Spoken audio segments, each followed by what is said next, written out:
गिबि गिबियावनो नुजाफैनो हानाय साफ्रोमबो मिडिया बा इउटुबार बिथांमोनखौ आं आंनि गोसो गोरबोजों बरायनानै लाग्रोनाय जाबाय।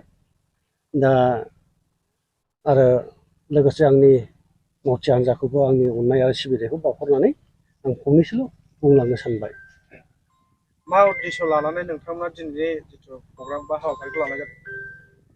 उद्देश्यआथ' हारिनि थाखायनो जों लानाय जादों। थांनाय 1989 मायथाइनि 21 एप्रिलाव बे जायगायावनो दावहा नांनानै माखासे बिर जोहोलावफ्रा थैलांदों। दा बे बिर जोहोलाव थैलांनायनि मार्टियार स्टाम्पखौ जोङो गायसननो हादोंमोन।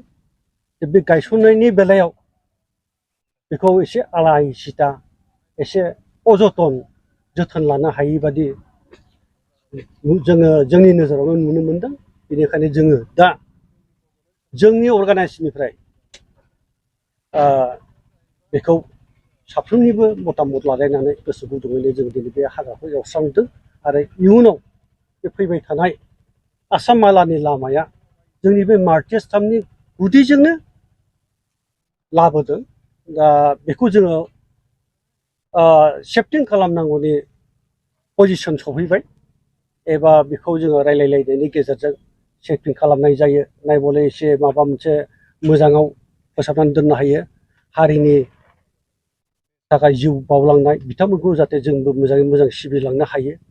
आरो मोनफ्रोमबो जिल्लायाव जोंनि बे अल बड' एक्स भलुन्टियार फर्स अर्गानाइजेसनफ्रा गावबागाव जायगानि मार्चार्स बिथांमोनखौ मान सनमान होनानै हारिनि अलखदखौ जाहाथे रैखा खालामनो हायो। बेखौबो आङो दिनैनि गेजेरावनो आं खावलायहरबाय बा बुंहरनाय जाबाय। लोगोसे बिथांमोना जोंनि हारिनि थाखाय जे जिउ बावलांदों, दा मानि थाखाय जिउ बावलांदों बेखौ जोङो साफ्रोमबो बर' हारियानो मिथिजोबो। दा बिथांमोनखौ जे मान होनो रोङाखै बे मोनसे जोंनि दुखु गोनां बाथ्रा एबा जोंनि अबहेलानि बाथ्रा। बेखौ जों बुंनानै लानांगोन। बेनिखायनो मोनफ्रोमबो जायगायावनो मोनफ्रोमबो जिल्लायावनो जाहाथे बयबो हारिनि थाखाय जिउ बावलांनाय मानसिफोरखौ जाहाथे जोङो सिबिलांबाय थानो हायो आरो बर' हारिखौ इउनाइटआव लाबोनो हायो। बेखौ मिजिं थिनानै जों दिनैनि प्रग्रामखौ लानाय जादों। बै समावहाय बिथां दावहारुमोनहा बोरैहाय मुंख्लं जायामोन, बोरैहाय जिउ गोमानो गोनां जायामोन?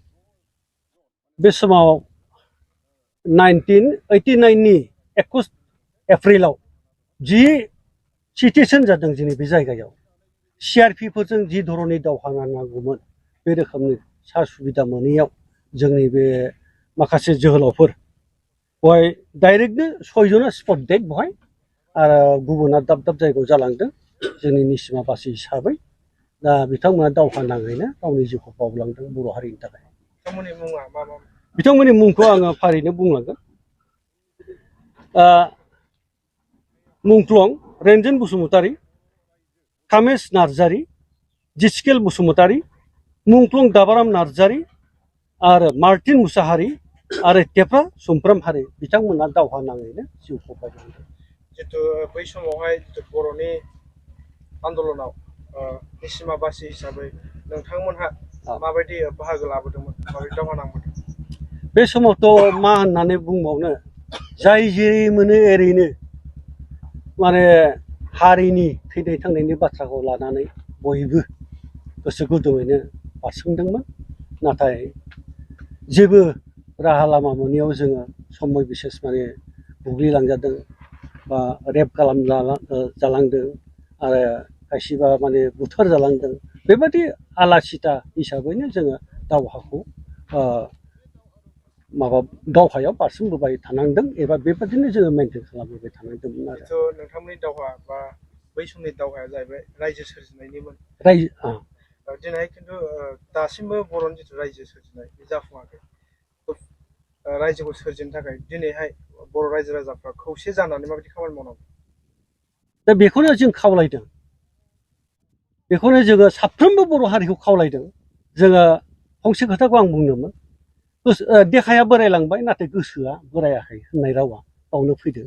माबोरै होननानै बुङोब्ला माने जि जांख्रिथाय बा दावहा नांनानै जि जांख्रिथायनि जि एसे फिथाइ मोनदों बेजों दासिमबो जोङो सन्तुष्ट नङा बिनि थाखायनो दा नांगौ रोखोमनि मोननांगौखिनि बर' हारिनि बे हारिनि मोन्थायखौ मोनबोहैजोबब्लासो जोङो सान्थि जागोन होननानै जों सानदों आरो जिहेतु नोंथांमोननि एक्स भलन्टियार हान्जाया गोबाव समनिफ्राय दाब दाब जायगायाव गोमानानै सिरि जानानै दङ दिनै एसे गाबोन एसे जों ओरैबायदि जों नुबाय नेशनेल पलिटिक्सखौ नोजोर होयोब्ला नेशनेल सेन्ट्रेलाव माबायदि खालामनो नागिरदों दिनै इउनिफर्म सिभिल कोड लाबोनायनि खोथा बुंदों दिनै इन्डियानि कनस्टिटिउसनखौ बिसोरो अनेक आर्टिकेलखौ दिनै खालामनानै मावगासिनो दं अनेक आर्टिकेल चेन्ज खालामनो नागिरदों जों खोनाबावदोंसो थारमाने बिसोर इन्डियान कनस्टिटिउसनखौ सोलायनानै शास्त्रजों सोलिनो नागिरनाय बायदि जों माने खोनादों आरोखि दिनै बनसुआ दाख्लै आन्दलन खालामनो थांबाय बिसोरखौ पारमिसन होआखिसै खिन्थु डेम'क्रेसि कान्ट्रियावथ' जोंहा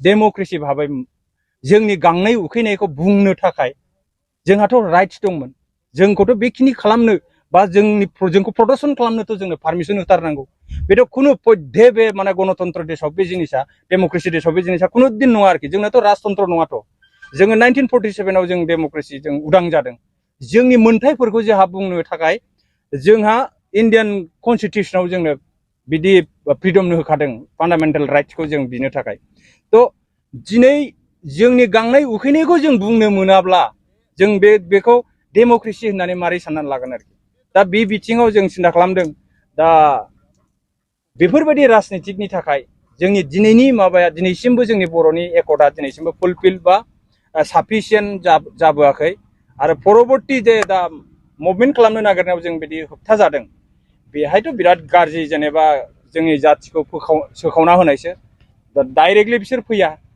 जोंनि मानसिखौनो बाहायनानै जोंनि मानसिजोंनो होबथा होनाय बेफोरबायदिया सोलिबाय थादों आरोखि दा बेखौ जों नोजोर होनाया बेल' जों खावलायगोन बिनिफ्राय जे भलन्टियार फर्सआ गिबिसिन आन्दलन खालामनायाव जों स्टार्ट खालामबोदों उपेन्द्रनाथनि दैदेननायाव दा जोङो बिथांनि नामखौनो लानानै जों दिनै ओंखारफिनदों आरो दिनै बर'नि जेखि दल संगठन जाया बिथांनि नामखौनो सिगाङाव दोननानै जों मावनो ओंखारबोयो दा बिथांनि आइडियलजिखौनो होसोनानै बिनि इनकमप्लिट माखासे ड्रिमखौ आरोखि इनकमप्लिट ड्रिमखौ जोङो मावफुंफिननो होननानै जिहेतु मोनसे समाव जोङो बन्डेडमोन जोङो समायखिरा लाबोदोंमोन जे बर' जाथिखौ जों गमामायैनो जोंनि रायजोबो दागोन जोंनि बाउन्डारिबो जों फिक्स खालामगोन होननानै बिनि थाखायनो जों उपेन्द्रनाथ ब्रह्मनि आद्रा थानाय सिमांखौ जाफुंसार होनायाव जों जेखि खस्थ' मोना जों बे खस्थ'खौ सहायनानै दिनैनि दुंहाव बारहावा बा जोंखौ गेब्लेहोनाय जे राजनितिक दं जों बिथांमोनखौबो खावलायनानै रायलाय लास्ट टाइमनि थाखाय खेबसे बर' जाथिखौ जोङो खावलायनो नागिरदों जे डेम'क्रेसि भाबै जों जि मुभमेन्टखौ खालामनो नागिरदों जोंखौ बांद्राय होबथानो नाङा जोङो बन्द' सन्द' खालामनाय बुग्लुं सुग्लुं लानानै सिलाय थिलाय लानानै गनद्राय गनसि लानानै जों बेबायदि खालामनो नागिराखै जोङो जास्ट जों माने डेम'क्रेटिक भाबै जोङो प्रदर्शन खालामनो नागिरदों जोंनि माने मोननांगौआ जों दासिमबो मोनाखै जोंखौ फुलफिल खालामनानै हो जोङो इन्डिजिनियास पिपल अफ इन्डिया बे हिसाबै जोंनि मोन्थायखौ फान्डामेन्टेल राइट्सखौ बा जोंनि ट्राइबेलनि जि मोन्थाय दङ कनस्टिटिउसननि आन्दाराव बेफोर मोन्थायखौ जोंनो हो जोंनो जे 6 सिडुलखौ जोंनो हगारखानानै होबाय जोंनो 6 सिडुलखौ इन्जय खालामनो हो बेफोरखौ जोंनो मानो होबथा खालामदों दा बिनि थाखाय बिराद गुरै खावलायनाय आरोखि दिनै नैबे जिनिसखौ जों नोजोर बोनानै नुनो मोनदों बनसुआ दिनै बर' जाथिनि इस्युखौ लानानै ओंखारबोनायाव दिनै पुलिस मिलिटारिनि बिदि प्रब्लेमखौ मोनबाय थायोब्ला दिनै बनसु बलिते बर'आनो आबसु बलिते बर'आनो जेखि दल संगठन जाया बर'खौ लानानै जे खिन्थु थांखिया बयनाबो बे मोनसेयानो बर'खौ जों मारै गोख्रों खालामलांनो हानो दा बनसुखौ जिबायदि अयथासार खालामनायखौ नुदों जों गाबोन भलन्टियार फर्सआबो जों मालाबा प्रग्राम लानायाव जुदि जोंखौ बे बोराय बैसोआव जोंखौ गाबोन बुग्लुं सुग्लुं खालामोबा जोंनि फिसाफ्रा जोंनि फंबायफ्रा जोंनि फिसौफ्रा बिसिनि थैया उन्दुनानै थागोन नामा गरम जानायनि मोनसे चान्स दं दा गतिके जेनेरेसना जुदि मारैबा खर'आव बिग्रायखांनाय फैब्ला बे सिचुएसनखौ सोरबा हमथानो हागोन स' गतिके गभर्नमेन्टआ जाहाथे जोङो डेम'क्रेसि भाबै मुभमेन्ट खालामनो सुबिदा होयो